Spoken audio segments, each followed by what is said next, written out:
الحمد لله رب العالمين والصلاة والسلام على خاتم النبيين أما بعد فأعوذ بالله من الشيطان الرجيم بسم الله الرحمن الرحيم الصلاة والسلام عليك يا رسول الله وعلى آلك وأصحابك يا حبيب الله الصلاة والسلام عليك يا نبي الله وعلى آلك وأصحابك يا نور الله الحمدللہ عز وجل درود پاک پڑھنے کے بے شمار فضائل و برکات ہیں۔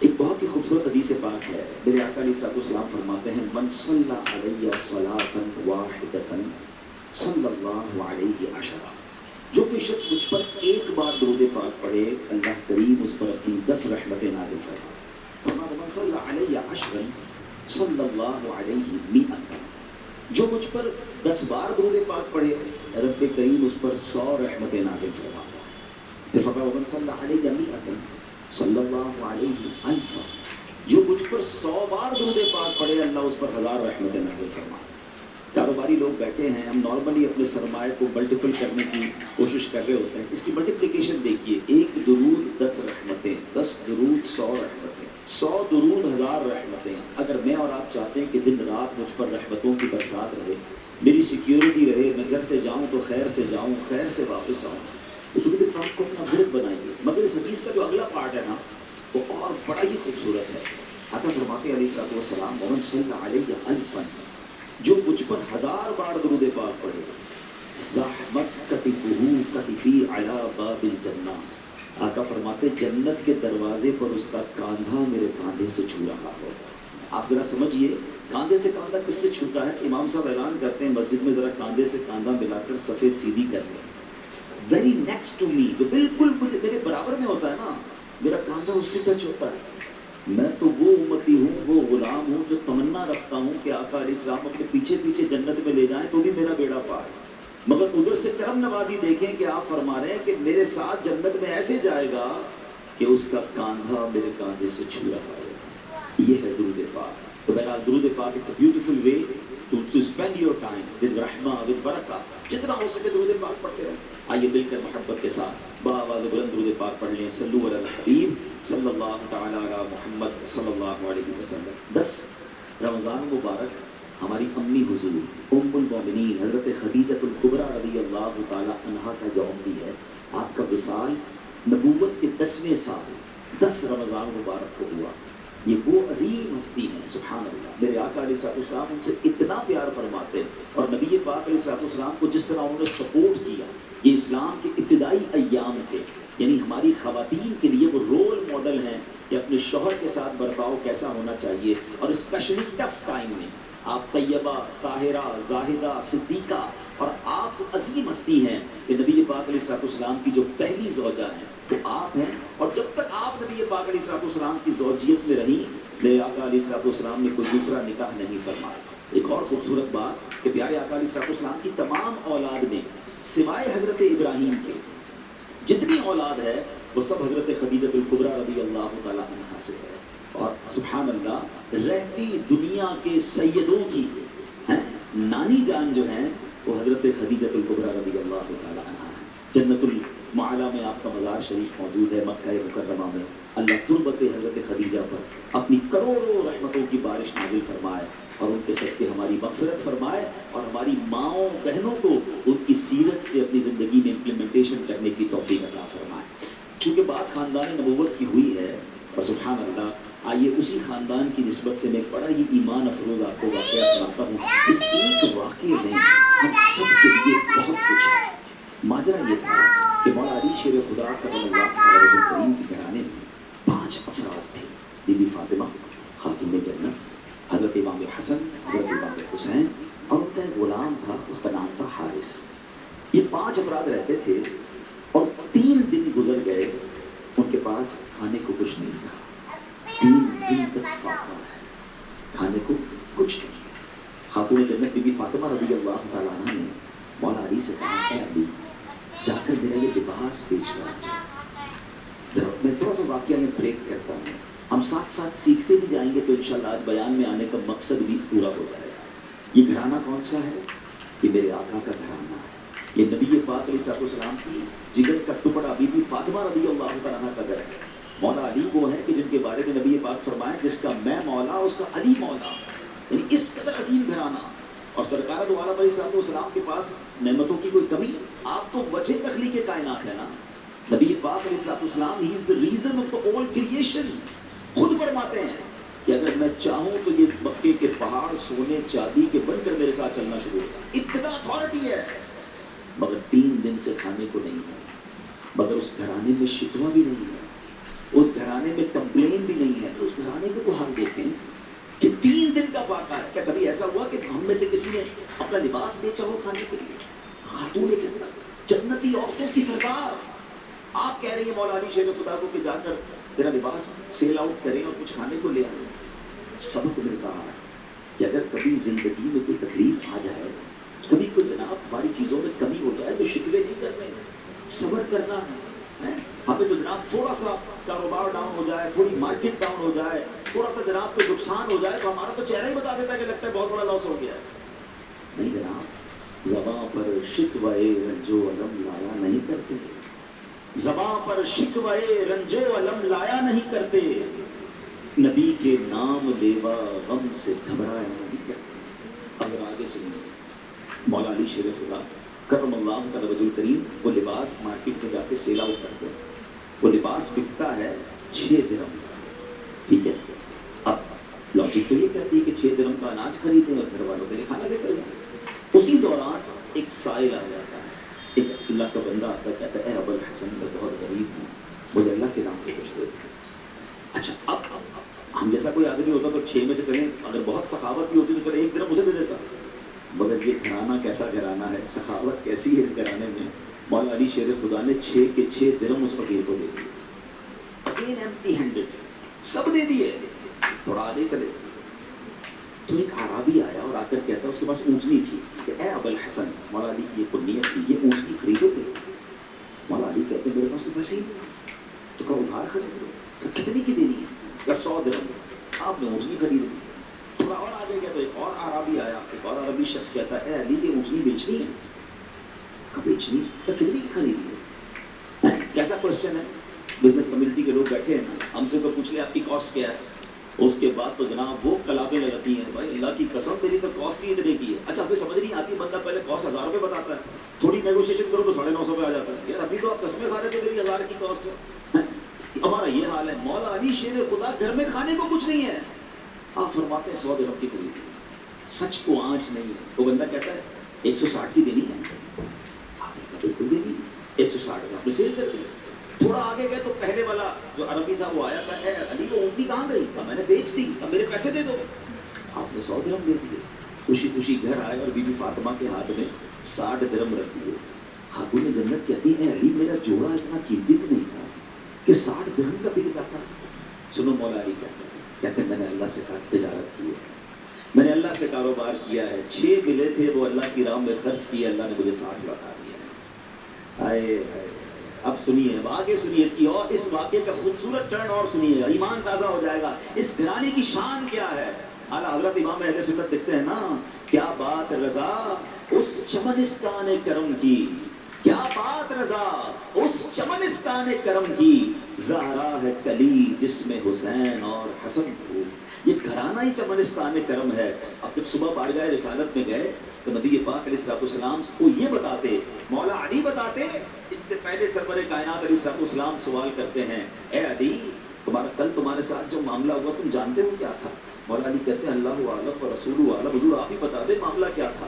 کہا اے علی جو تمہیں اونٹنی بیچنے آئے تھے وہ کوئی اور نہیں، وہ حضرت میکائیل علیہ السلام تھے. اے علی جو تم سے اونٹنی خریدنے آئے تھے نا وہ حضرت جبرائیل علیہ السلام تھے. اور جاننا چاہو گے وہ اونٹنی کون سی تھی؟ یہ وہی اونٹنی ہے کہ جس پر میری بیٹی بی بی فاطمہ خاتون جنت قیامت کے روز سواری کرے. یہ ایسا سخی ہے جو تم سے نہ مانگوں تو پھر کس سے مانگوں، تمہارا تو سارا گھرانہ سخی ہے. اب اس ایک واقعے سے اتنا کچھ ہے ہمارے لیے. میں کچھ اور بیان نہ بھی کروں نا، آج اسی ایک واقعے کو میں پرت کھولتا چلا جاؤں تو یہ ایک انسیڈنٹ، یہ ایک beautiful story of the family of رسول اللہ صلی اللہ علیہ وسلم میں کیا کچھ سکھا رہی ہے. قناعت کس کو کہتے ہیں، صبر کس کو کہتے ہیں، اللہ کی رضا پر راضی رہنا کس کو کہتے ہیں. اور پھر سخاوت کس کو کہتے ہیں؟ اللہ پر بھروسہ کس کو کہتے ہیں؟ ہم تو بہت عجیب و غریب لوگ ہو گئے. ہمیں تو اسباب پر بھروسہ ہے. ہماری تو کیلکولیٹر سے کیلکولیشن چلتی ہے کہ نہیں جناب اتنے سال محنت کروں گا تو یہ ملے گا. اپنے پلانس ہی ختم نہیں ہوتے. تھوڑا سا ذرا ہمارا پلان ڈسٹرب ہو جائے تو لوگ مایوسی والی باتیں ڈپریشن میں چلے جاتے ہیں. لوگ معاذ اللہ سوسائڈ کی باتیں کرنے لگ جاتے ہیں. کدھر گیا رب پر بھروسہ؟ نہ کریں ایسا. بعض اوقات آزمایا جاتا ہے, بعض اوقات اس میں بہت ساری حکمتیں ہوتی ہیں. ایک اور حدیث پاک کا واقعہ سناؤں گا پھر اپنے ٹاپک کی طرف دوبارہ آتے ہیں. کمال کا واقعہ, اور یہ واقعہ نبی پاک علیہ السلام نے صحابہ کو سنایا. حضرت ابو ہریرہ رضی اللہ عنہ اس حدیث کے راوی ہیں. حضرت ابو ہریرہ کہتے ہیں کہ نبی پاک علیہ السلام نے ہمیں یہ واقعہ سنایا کہ بنی اسرائیل میں 3 شخص تھے. اگر غور سے سنیے, ہم میں سے کئی لوگ ایسے ہیں جو پچھلے 5, 10, 15 سالوں میں اللہ نے ان کو بڑا عروج دیا ہے. اللہ آپ کو اور ترقی دے, آپ کے رزق حلال میں اللہ اور برکت دے. مگر غور سے سنیے, آقا علیہ السلام فرماتے بنی اسرائیل میں 3 لوگ تھے. اللہ کریم کو ان کی آزمائش مقصود ہوئی, ان کا ایگزامینیشن مقصود ہوا. تینوں بندے کون تھے؟ اس میں ایک بندہ تھا جس کو برس کا مرض تھا, کوڑ کا مرض ہوتا ہے. ایک بندہ تھا جس کی آنکھیں نہیں تھی, نابینا تھا. اور ایک بندہ تھا جس کے بال ہی نہیں آتے تھے, گنجا تھا. اس کی تمنا بڑی تھی کہ بال آ جائے. تینوں کسی نہ کسی پرابلم, کسی کلیمٹی, کسی ڈیفیکلٹی میں تھے. اللہ نے ایک فرشتہ بھیجا ان کے پاس. سب سے پہلے فرشتہ گیا برس کے مریض کے پاس, جس کے جسم پر داغ تھے, عجیب و غریب اس کی جلد تھی, سکن تھی, لوگ اس سے دور ہٹتے تھے. اس نے برس کے مریض کو کہا کہ بھائی یہ بتاؤ تمہاری سب سے بڑی تمنا کیا ہے؟ وہ کہتا ہے میری سب سے بڑی تمنا یہ میری بیماری دور ہو جائے. لوگ مجھ سے دور ہو جاتے ہیں, میری باڈی پر عجیب عجیب قسم کے داغ ہیں. فرشتے نے دعا کی, اس کے جسم پر ہاتھ پھیرا, اس کی باڈی بالکل ٹھیک ہو گئی. کہ یہ بتاؤ تمہیں مال کون سا اچھا لگتا ہے؟ تو وہ بندہ کہتا ہے کہ مجھے جو ہے وہ اونٹنی بڑی پسند ہے. فرشتے نے اس کو ایک اونٹنی دی جو گابن تھی, بچہ دینے والی تھی. فرشتہ آ کے چلا گیا. اب فرشتہ پہنچا دوسرے بندے کے پاس, اور وہ بندہ تھا جو گنجا تھا, اس کے بال ہی نہیں آتے تھے. فرشتے نے کہا تیری خواہش کیا ہے سب سے بڑی؟ کہتا بس میرے بال آ جائیں, اس سے بڑی کیا تمنا ہے. فرشتے نے اس کے سر پہ ہاتھ پھیرا, دعا فرمائی, اس کے بال آ گئے. تو تجھے مال کون سا پسند ہے؟ تو اس نے کہا کہ مجھے جو ہے وہ گائے بڑی پسند ہے. اس کو ایک گابن گائے, بچہ دینے والی گائے دی. 3rd پرسن کے پاس فرشتہ جو ہے وہ کون تھا؟ اندھا تھا, مادرزا, بائی برتھ بلائنڈ. تو تیری کیا تمنا ہے؟ بولا میری تو زندگی میں ہے ہی اندھیرا, اللہ کرے میری آنکھیں آ جائیں. فرشتے نے اس کی آنکھوں پر ہاتھ رکھا, دم کیا, دعا کی, اس کی آنکھیں آ گئی. تجھے کیا چاہیے؟ مجھے بکری بڑی پسند ہے. اس کو بکری دی جو بچہ دینے والی تھی. اور اس کے بعد وہ فرشتے نے برکت کی دعا دی, چلا گیا. اور اللہ کی شان دیکھی, اللہ نے ان تینوں کے مال میں خوب برکت دی. ہزاروں بکریاں ہو گئی, ہزاروں اونٹ ہو گئے, ہزاروں گائیں ہو گئی. یعنی اس زمانے کے وہ بلینر بن گئے. آفٹر سم ٹائم فرشتہ جاتا ہے اب وہ پہلے بندے کے پاس, برس کے مریض کے پاس, اور فرشتہ بھی اسی اپیرنس میں جاتا ہے. فرشتہ خود بھی برس کا مریض بن کے جاتا ہے, اور جا کر کہتا ہے بھائی مجھے کوڑ کا مرض ہے, غریب مسافر ہوں, اللہ نے تجھے بڑا مال دیا ہے, ایسا کر کہ جو اتنی سارے تیرے پاس سینکڑوں ہزاروں اونٹ ہیں, مجھ غریب کو ایک اونٹنی دے دے. وہ بندہ کہتا ہے کہ یہ تو میں نے خود کمایا ہے, یہ تو سب میری ایفرٹ ہے, میرے تو باپ دادا کی میراث ہے. یہ تجھے اللہ نے بھی دیا, تو کچھ عرصہ پہلے غریب تھا. کہتا ہے نہیں کس نے کہا تجھے, میں تو پہلے سے ہی مالدار تھا, میرے تو فیملی کا یہ سارا مال ہے, یہ میں نے اپنی محنت سے کیا ہے. تو اس نے کہا ٹھیک ہے, اگر تو سچا ہے تو ٹھیک ہے, اور اگر تو جھوٹا ہے تو اللہ تجھے پہلے جیسا ہی کرے. فرشتہ دوسرے کے پاس گیا. اب کس کے پاس گیا؟ گنجے کے پاس. کہا بھائی میں بڑا غریب انسان ہوں, مسافر ہوں, مجھے اللہ نے بڑا مال دیا, اتنی گائے ہیں, ایک گائے مجھے دے دے. تو بھی تو غریب تھا کچھ عرصہ پہلے. کہتا کس نے کہا تمہیں میں غریب تھا؟ میں تو شروع سے مالدار ہوں, میرے باپ دادا کی جائیدادیں تھی, یہ تو میرا اپنا کمایا ہوا مال ہے, میں نے کیا ہے سب کچھ, میرے پاس کچھ نہیں ہے تجھے دینے کے لیے. ٹھیک ہے, اگر تو صحیح کہتا ہے تو ٹھیک ہے, اگر جھوٹ بولتا ہے تو اللہ تجھے پہلے جیسا کر دے. اب فرشتہ تیسرے بندے کے پاس گیا جو اندھا تھا پہلے, آنکھ والا ہو گیا. فرشتہ آنکھ بغیر کا بن کے اس کے پاس گیا کہ بھائی میری آنکھیں نہیں ہیں اور میں غریب بھی ہوں, تجھے اللہ نے اتنی بکریاں دی ہیں, کچھ مجھے بھی دے دے. پتہ اندھا کیا کہتا ہے؟ ثابت اندھا, سچی بات ہے, آنکھ والا تھا وہ. کہتا بھائی ٹھیک کہتے ہو, میں تو پہلے اندھا تھا, میرے پاس تو کچھ بھی نہیں تھا, اس سب میرے رب نے دیا ہے مجھے. تو بھی اسی پرابلم میں جس پرابلم میں میں پہلے تھا. اے میرے بھائی تجھے جو لینا ہے لے لے, مجھے رب نے کہاں سے کہاں پہنچا دیا, میرے پاس تو تھا ہی کچھ نہیں, تو بھی میری طرح غمزدہ ہے. اے بھائی یہ بکریاں تیری, جتنی چاہے لے جا. فرشتہ کہتا ہے مجھے کچھ نہیں چاہیے, تیرے مال میں برکت ڈال دے. یہ تیری آزمائش تھی جس میں تو کامیاب ہوتی ہے. حدیث پاک میں نبی پاک علیہ السلام نے واقعہ صحابہ کو سنا. آج سچ بتائیں ہماری کیفیت کیا ہے؟ ہم جب کچھ بن جاتے ہیں تو ہماری زبانوں پر یہ آتا ہے کہ یہ میں نے کیا ہے, یہ میرا کمال ہے, یہ میرے بیسٹ ڈیسیژن تھے, یہ میرا وقت پہ فیصلہ تھا, میں نے پراپرٹی اٹھا لی تھی تو جناب اتنے آگے پہنچ گیا. نہیں پیارے پیارے اسلام یہ نہ کرنا. ہمیشہ زندگی میں ایک ذہن بنائی رکھنا کہ جو کچھ دیا ہے وہ میرے رب نے دیا ہے, میری کوئی اوقات نہیں ہے. ارے مجھ سے زیادہ عقل مند لوگ موجود ہیں, مجھ سے زیادہ پڑھے لکھے سمجھدار لوگ موجود ہیں. اگر رب نے مجھے نوازا ہے تو صرف اس کی مہربانی ہے. اور جب بندہ اترانے لگ جاتا ہے, جب اپنی شہرت, اپنے مال, اپنی عزت پر یہ گھمنڈ اختیار کرتا ہے, تو ایک بات یاد رکھیے گا, وَتُعِزُّ مَن تَشَاءُ وَتُذِلُّ مَن تَشَاءُ بِيَدِكَ الْخَيْرُ. اللہ جسے چاہے عزت دیتا ہے, جسے چاہے ذلیل فرما دیتا ہے. ہم نے کروڑ جس کے فالوورز ہیں ان کو دیکھا منٹوں میں ذلیل ہوتے ہوئے. زکوٰۃ دینے والے دنوں کے اندر زکوٰۃ لینے والے بنتے دیکھے. اے میرے پیارے اسلامی بھائیوں, اور دنیا میں عروج والے جیلوں میں گرفتار ہوتے بھی ہم نے دیکھے. وقت نہیں لگتا بدلنے. عاجزی, انکساری اور اللہ پر بھروسہ رکھنا. ہم نے جو خاندان نبوت کا واقعہ سنا نا, اس میں سے سب سے بڑا میسج پتہ ہے کیا ہے؟ کہ آزمائشیں آتی ہیں, ہم نے اس آزمائش پر صبر کرنا. ہم بے صبری کر جاتے ہیں. قرآن مجید فرقان حمید میں رب عز و جل نے واضح اعلان فرما دیا. یہ کمال دیکھیں, ہمیں پہلے سے بتا دیا تمہارا ایگزامینیشن آنے والا ہے. کیا فرمایا؟ وَلَنَبْلُوَنَّكُمْ بِشَيْءٍ مِّنَ الْخَوْفِ وَالْجُوعِ وَنَقْصٍ مِّنَ الْأَمْوَالِ وَالْأَنفُسِ وَالثَّمَرَاتِ. یعنی اللہ نے فرمایا ان قریب تمہیں آزمائیں گے. بی ریڈی, بی کیئرفل, آپ کا ایگزام ہونے والا ہے. اچھا یہ بھی نہیں فرمایا کہ کسی بھی چیز سے ایگزام ہو جائے گا. ہمیں ایگزامینیشن کے کویسچن بھی بتا دیے کہ کیا کیا ٹیسٹ آ سکتا ہے. ہم کہتے ہیں ذرا گیس پیپر تو بتائیں کویسچنز کیا ہوں گے. قرآن نے بتا دیا ہے کہ کیا کیا ٹینشن آ سکتی ہے. کیا فرمایا؟ بِشَيْءٍ مِّنَ الْخَوْفِ. کبھی خوف آئے گا, ڈر لگے گا, دشمن سامنے آ جائیں گے, ہیں بچوں کے لیے خوف ہو جائے گا, ماحول آپ کے آس پاس کا ڈینجرس ہو سکتا ہے. وَالْجُوعِ. کبھی بھوک سے پریشان ہو جاؤ گے, مال کم ہو جائے گا, غربت آ سکتی ہے. پھر فرمایا بِشَيْءٍ مِّنَ الْخَوْفِ وَالْجُوعِ وَنَقْصٍ مِّنَ الْأَمْوَالِ. تمہارے مال خراب ہو جائیں گے. کبھی آپ شپمنٹ منگوائیں گے, کبھی آپ نے اسٹاک خریدا ہوگا, کبھی دکان لگائی ہوگی, اچانک مال میں کوئی فالٹ نکل آئے گا, آپ کا کاروبار ڈاؤن ہونے لگ جائے گا. یہ بھی ہو سکتا ہے.